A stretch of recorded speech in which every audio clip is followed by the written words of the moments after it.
and I would like to call to order the Board of Directors meeting of the Waste Reduction District of Monroe County, Thursday, September 12th, 2024. We will, let's see, in terms of roll call, we have Mayor Carrie Thompson, we have Councilmember Isabel Piedmont Smith, we have Commissioner Penny Githens, and Jeff McKim here in the Nat U Hill room, and we do not have anybody on Teams. Is that correct? Not that I can see. Okay. We do expect at least one or two other board members to show up, but we do have a quorum, so we're going to go ahead and get started. We have a couple of meeting minutes that aren't even voting items, so I'll just kind of read each one, see if anybody each item, and see if anybody has any comments they want to make. I will say that we are going to pull item number 10, controller position, from this meeting.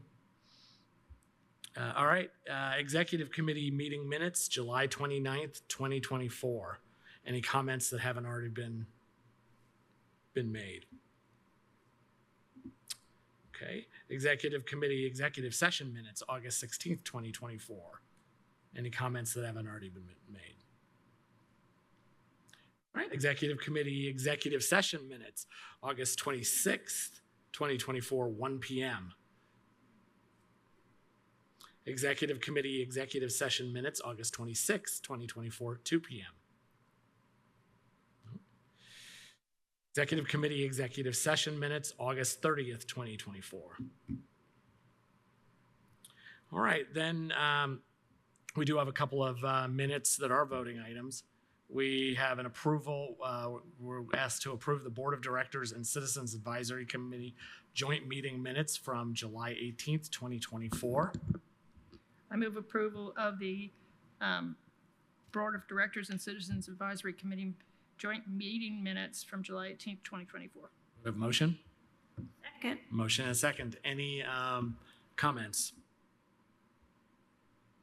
All right, and we can do voice votes because we're not under hybrid rules at this point. All in favor of approval, say aye. Aye. Aye. Opposed? Motion passes. All right, approval of Board of Directors meeting minutes, August 8th, 2024. Excuse me, did everybody vote on those? Mayor Thompson may have not voted, and then we don't have 4 votes. I did vote. Okay. I was not there. I hope that's okay. You don't have to. I reviewed the minutes. I was not there. I did vote. Okay. Thank you. I just didn't hear. Okay. So we also have approval Board of Directors meeting minutes, August 8th, 2024. Move approval of the Board of Directors meeting minutes from August 8th, 2024. Second. Motion and a second. Any other comments? All right, we'll do a voice vote. All in favor, say aye. Aye. Opposed? Motion passes unanimously. All right, controller's report. We'll move on to the cash flows. Kathy.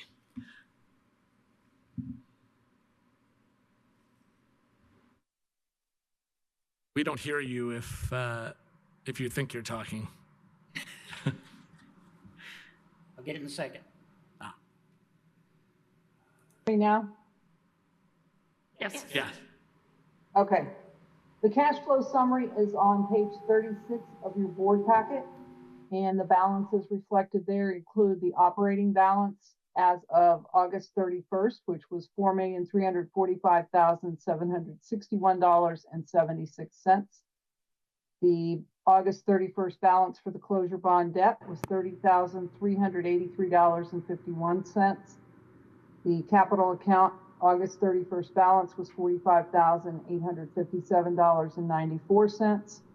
And the August 31st balance for the landfill post-closure account was $783,458.92. The individual cash flow statements for each of those are on pages 37 to 42 of your packet, and the operating fund graph is on page 39. Questions on the account balances? Yes. Yes, I have a question about the expense detail sheet. It shows that for the wellness clinic, Activate Clinic, we have only 4% remaining in our budget for that. Is there a plan to cover that budget line since we have, a few more months of the year remaining? And I wanted to ask if it was budgeted higher for next year. This year is paid for. We pay quarterly at the beginning of each quarter for that forthcoming quarter. So the next payment won't be due till the beginning of January for that Oh, okay. quarter. So All it is. Yes, we did, I believe, budgeted for a 5% increase for next year. Okay, I didn't think that the fourth quarter would already be paid for, but that's good. Then we're within budget. We pay quarterly at the beginning of the quarter that we're paying for. So. Okay, It's in thank you. advance.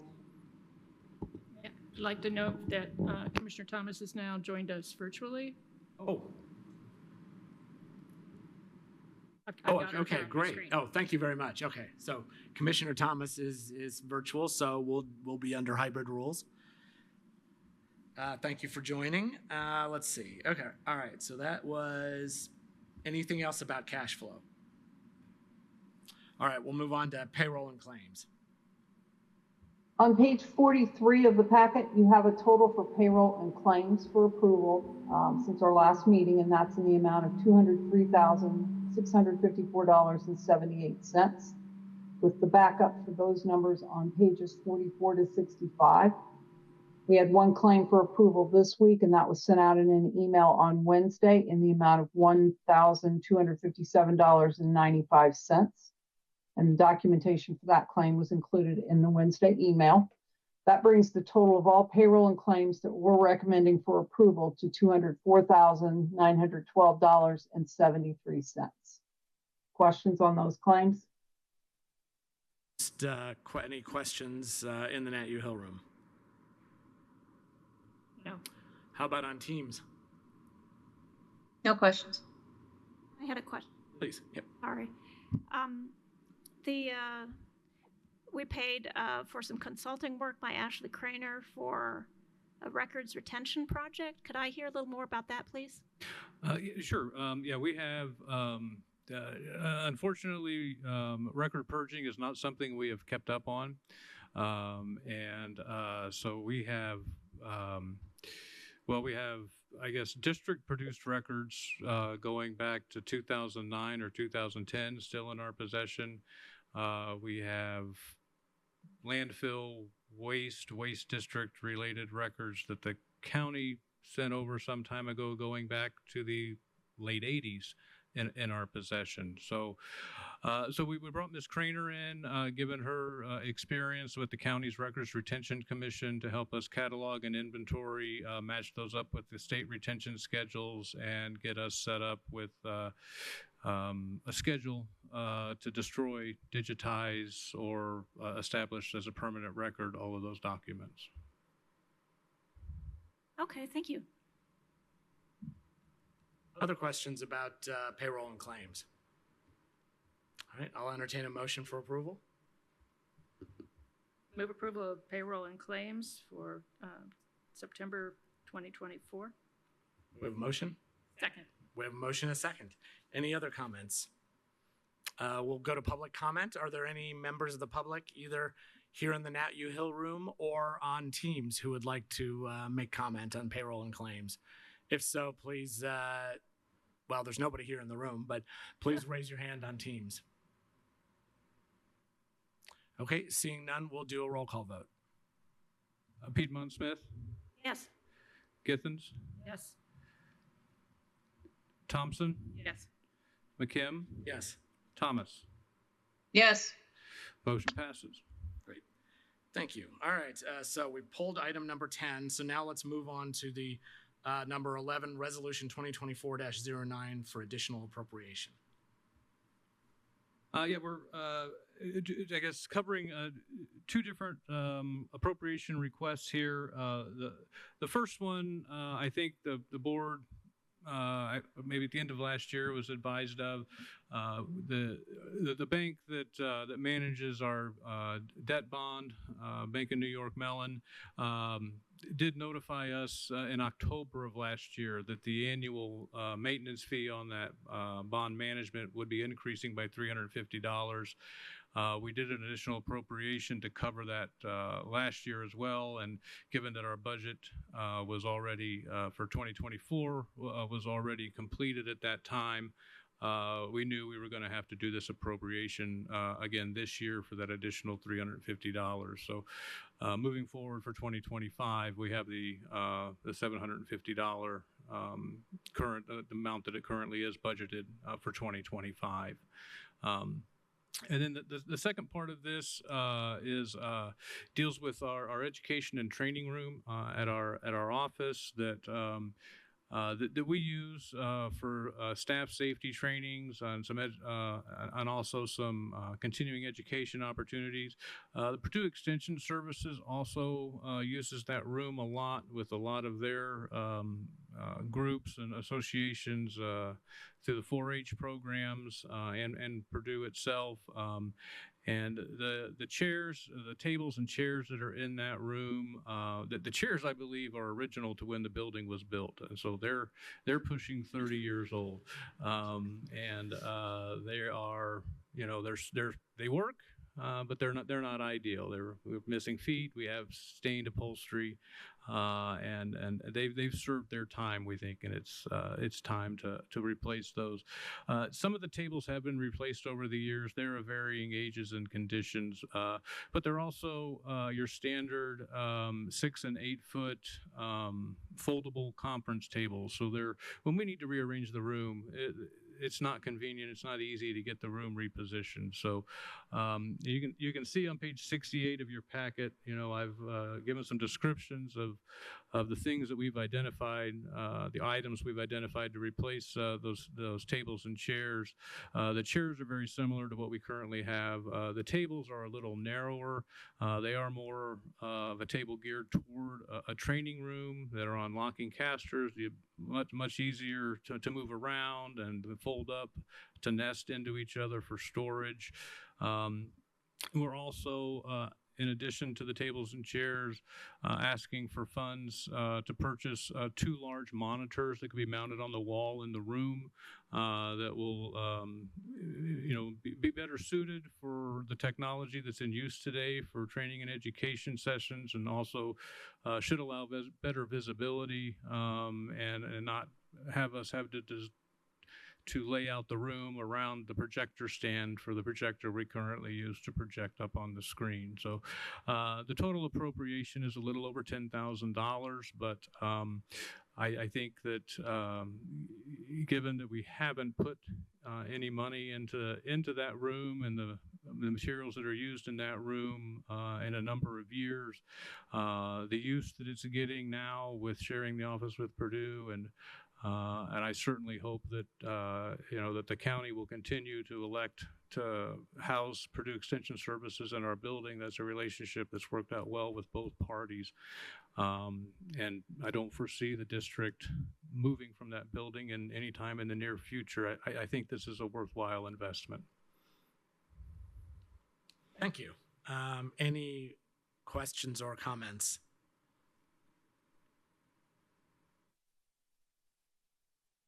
Okay. I'll entertain a motion for approval. Move approval of resolution 2024-09. A Second. motion and a second. Let's see if there's any public comment on this item. Again, no one here in the Nat U Hill room, but if you'd like to make public comment on Teams, please raise your hand. Seeing none, we will do a roll call vote. Githens, Yes. Thompson, Yes. McKim, Yes. Thomas, Yes. Piedmont Smith. Yes. Motion passes. Great. And now we have a resolution 2024-10 for declaration of surplus property. As indicated in the memo on page 71 of the packet, this is only for one piece of property. It's a semi-trailer that we have previously used to haul loose paper products directly up to Quincy Recycling in Indianapolis.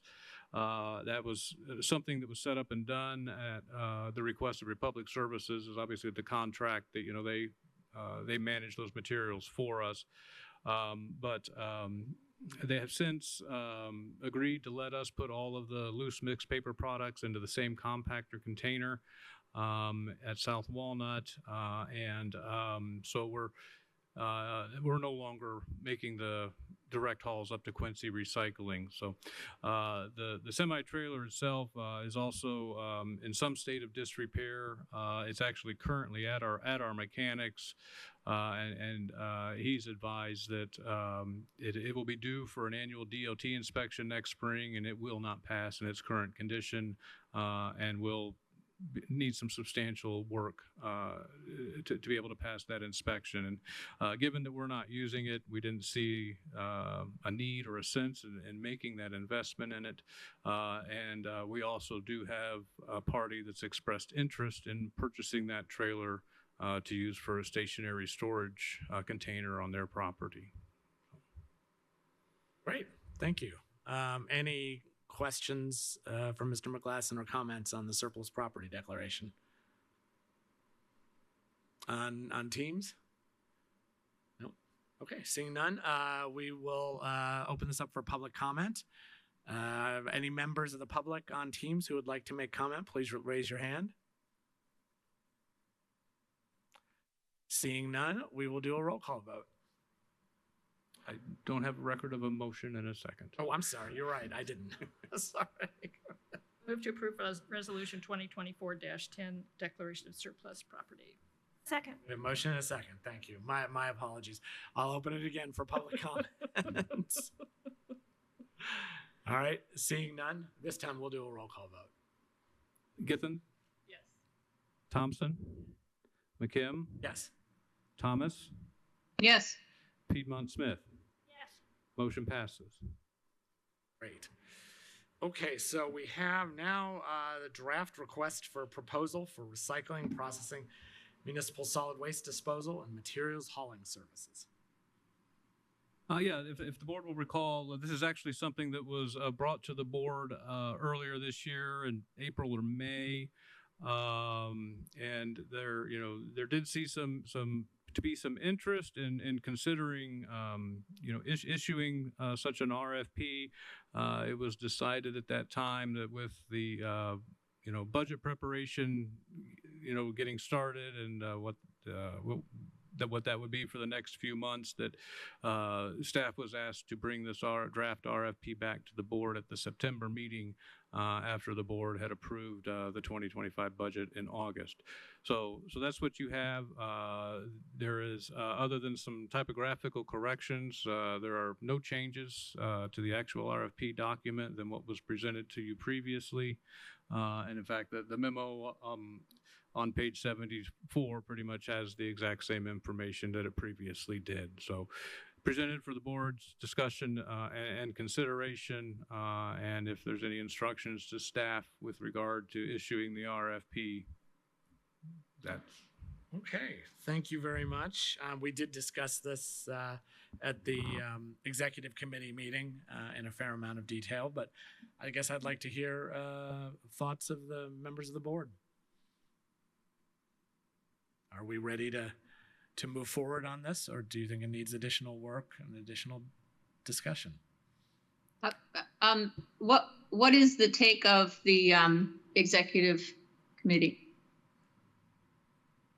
We were, I mean, we didn't actually take a vote, but I think we were definitely interested in moving this forward. Okay. There isn't any, there aren't any qualms or any issues that are leading you to think we need to wait or delay this? I mean, there were always challenges with timing. I don't know, Tom, do you want to go into a little more detail? Yeah, there's certainly challenges of timing, given that the existing contract, does provide the ability to opt out of it. It does require a 120-day written notice. by either party to the other party, and that notice is to specify the end date, requested to terminate the contract. And we don't. It doesn't have to be exactly 120 days. That's just a minimum. We can put it out, as far as we want. Yeah, the other side of it is, we don't have to issue any notice. We could do an RFP, see what responses we get, and if nothing betters our position, reject them all. However, given that I would anticipate Republic Services to respond to the RFP, issuing it might trigger them to provide the notice to us. So, I think that, if the decision is to issue an RFP, we're looking at a 120-day turnaround on issuing it, getting responses back, getting responses vetted, and having the board make a decision on the proposals that are received. What we get back, the only thing I'm fairly confident of with regard to potential responses is transportation cost is going to increase, given where fuel costs, insurance costs. I just don't think that there's any way, around that. I think we can reasonably expect that, some of the materials that we're currently paying a per ton recycling fee on would generate a rebate for us. But I don't know that there's any way to predict, the amount of that rebate and, what that would mean with regard to countering the increase in transportation costs. And it's also very possible that, any proposed rebate could be market dependent and would not be consistent month over month, depending on the market rates. So, there's certainly, lots of questions and potentially concerns, going into something like this. But that's also not to say that on the backside of it, we don't come out in potentially a better position financially. And the other, the RFP is written in a manner to encourage any and all interested parties to respond, even if there's only one component or one material that they're in a position to process. But there is also the possibility that we don't get enough responses to cover everything that we are currently managing. So Okay. Lots of things to consider. Yeah, thank you. Mayor Thompson.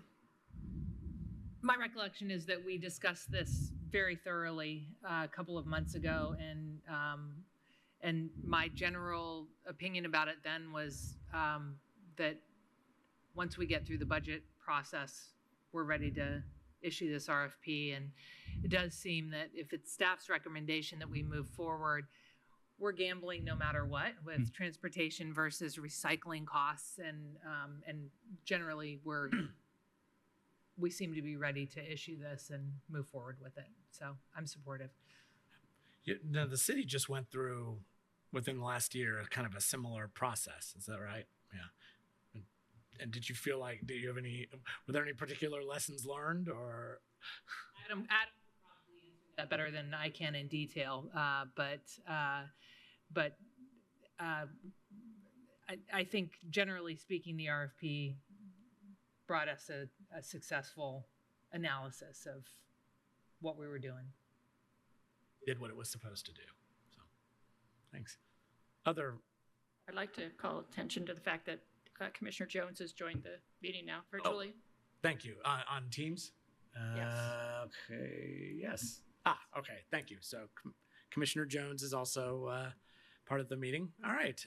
Any other comments or discussion on the RFP or draft RFP? Well, in terms of transportation, part of that's for the solid waste stuff, that's also dependent upon where they take that to. So it's not necessarily that we're going to be having increased transportation costs for everything. Right. I think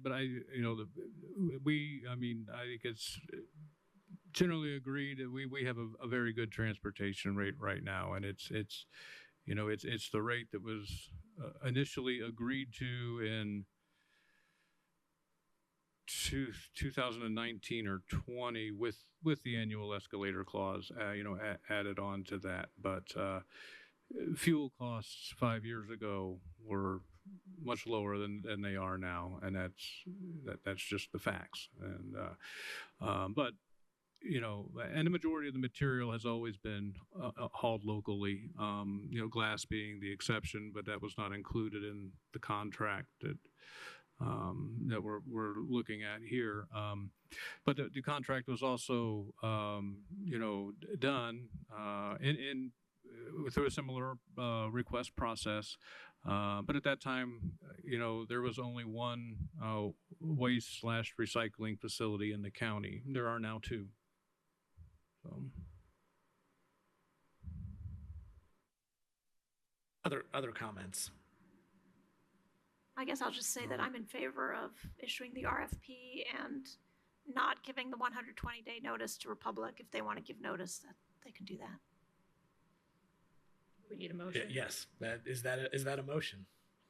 Well, I want to see if Commissioner Jones has any input before. I can make the motion anyway. And we yes. can continue to discuss, Right. yes. I will move that we issue the RFP and do not give the 120-day notice to our current contract holder. We have a motion. We have a motion and a second. Okay, so we can continue to deliberate on this. I'm sorry. Who was the second? Okay. Mayor. Commissioners Thomas and Jones, do you have any additional comments on this? I just agree with everything that I've heard so far. Sorry about being late. That's okay. Good to see you. I was late as well, and I apologize too. I think my concern is down the road if there is some movement toward recycling other materials that we don't currently recycle, i.e. plastic bags, that we can still issue another RFP or potentially address those other recyclables in the future. I just want to leave that door open, and I think this allows us to do that. Yeah, I agree with that. That's a good point. And you concur that there's nothing that we're doing now that would prevent us if there's a new option.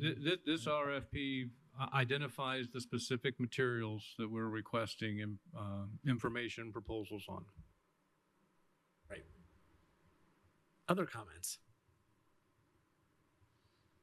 All right. Do have a motion and a second, so let's open this up for public comment. Again, no one in the Nat U Hill room, but if there are any members of the public on Teams who would like to make a comment, please raise your hand. I'll give this one a second.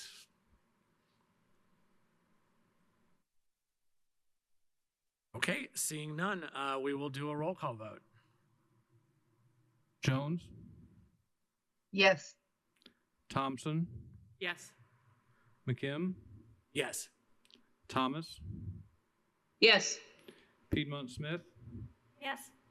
Githens? Yes. Motion passes. Okay, thank you very much.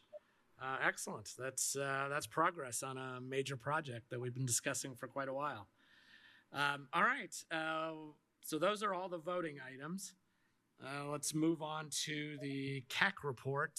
I believe I saw Mr. Winia on the on Teams. I don't know if he's here to give the CAC report.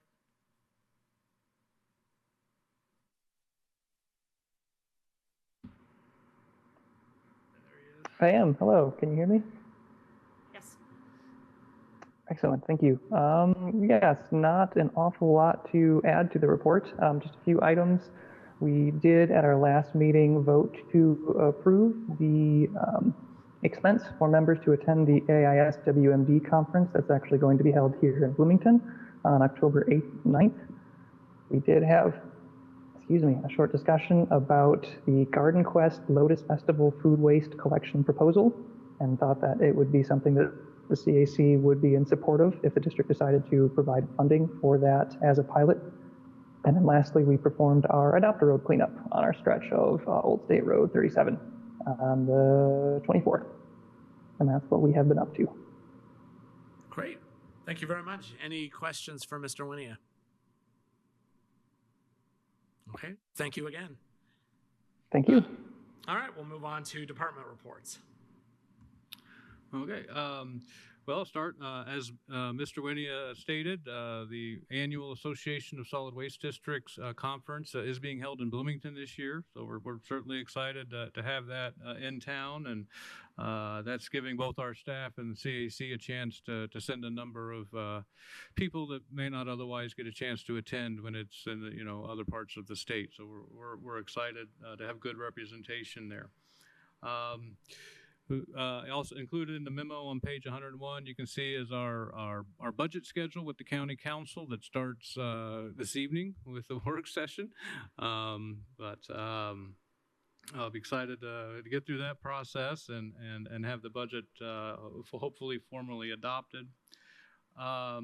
Also, if I think that there's been some email notifications sent to board members, but if anyone's not aware, State Board of Accounts is currently on site with us conducting an audit.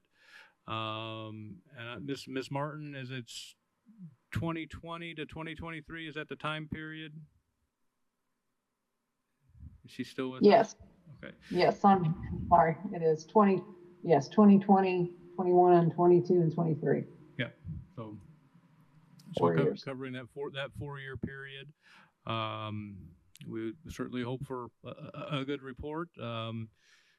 Things seem to be going well so far, but they have asked, for a lot of information, and I'll go back to the payment to Ms. Craner, and her inventory and catalog has come in handy in tracking down some of the documents that have been requested. So that's worked well for us.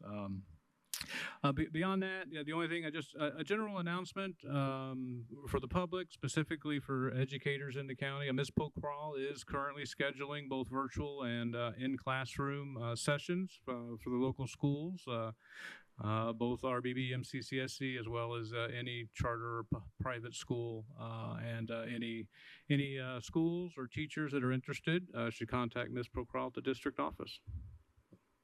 And with that, I'd be happy to answer any questions. Any questions either here in the room or on Teams? Yeah. At our last meeting, we talked about the TerraCycle options being added to the website. Is that on there yet? It is not currently on the website, and I think as you're aware, we have a number of changes that need to be made to the website, and so we're trying to compile everything and just do one request for multiple changes with the webmaster.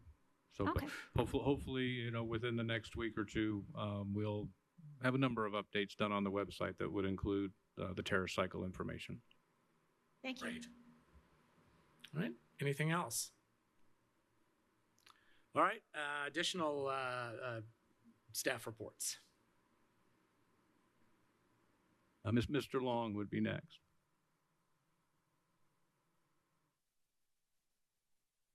See if I see him there.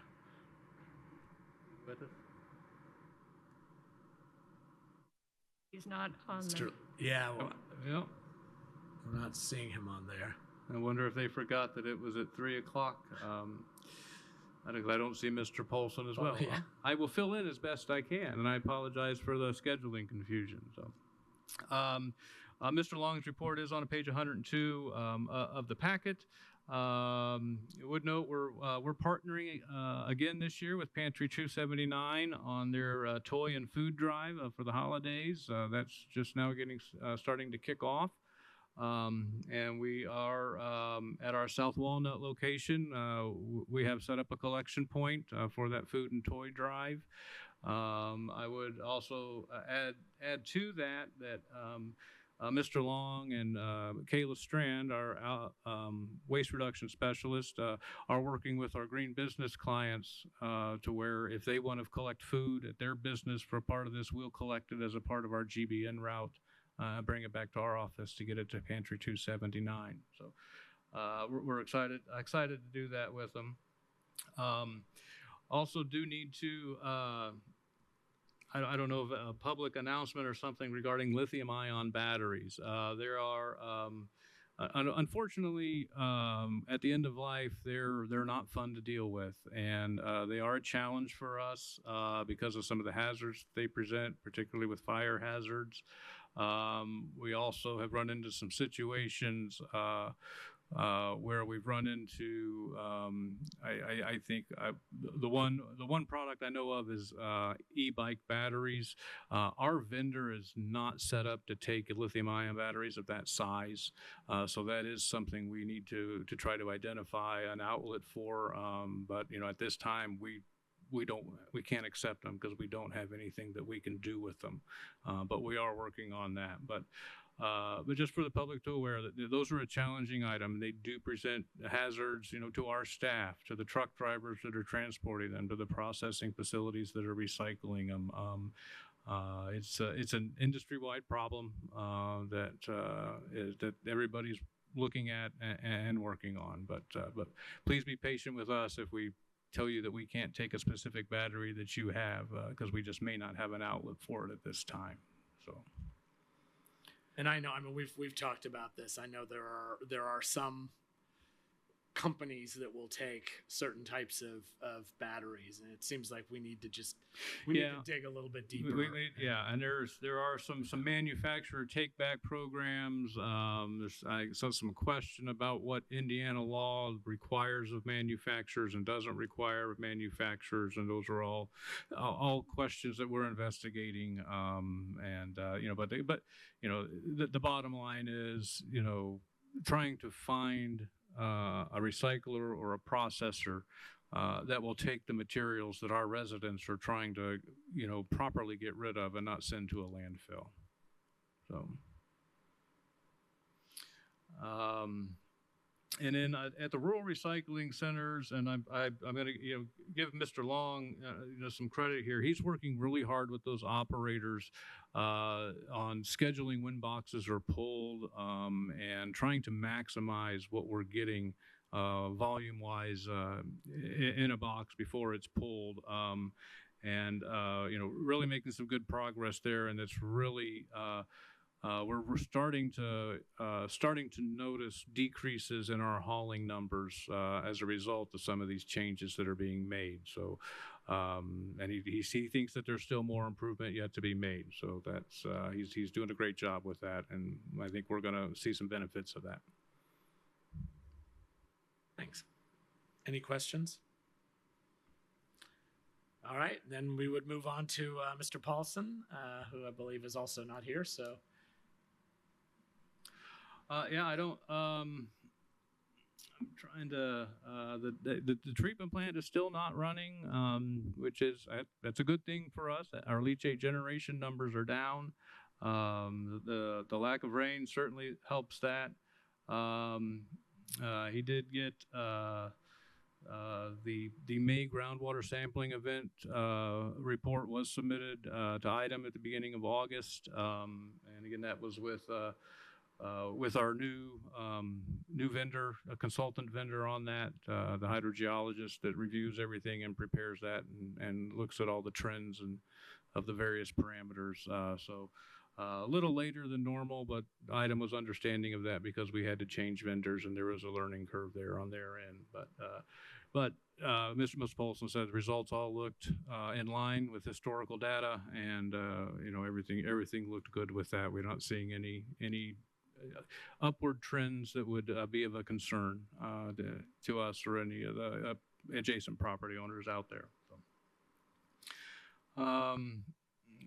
they are, working on some, just general maintenance for the sediment basins that are out there with deal with stormwater runoff.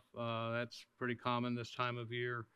And I apologize. He does have compliance and adopt a road data in there, but they've not brought anything to my attention that any of those numbers were out of line with what they expected. So, well, it's quite a thorough memo, so we can read. Okay. We can read it then. Any questions? Nope. All right, thank you very much. We'll move on to public comment. Are there any members of the public on Teams who would like to make public comment on an item that isn't on the agenda today? If so, please raise your hand. I'm seeing none. Are there any directors who would like to make public comment or like to make comment? Let's see, Commissioner Thomas or Commissioner Jones, any comments? Nope. Okay, any comment? Yes, Ms. Givens. Well, first of all, I want to applaud Mr. Long for doing the food and toy drive for Pantry 279. Last year, I know that during the food distribution for Thanksgiving that Mr. Long was out on the spot collecting recyclables while things were going on to keep things moving forward really, really easily and nicely. I'd also like to point out that this is Hunger Action Month through Hoosier Hills Food Bank, and here in the courthouse we have one of their collection barrels. So I would encourage people, if possible, to make a donation. It makes a difference. Great, thank you. Any other comments from directors? All right, seeing none, this meeting is adjourned. Thank you very much. Very efficient.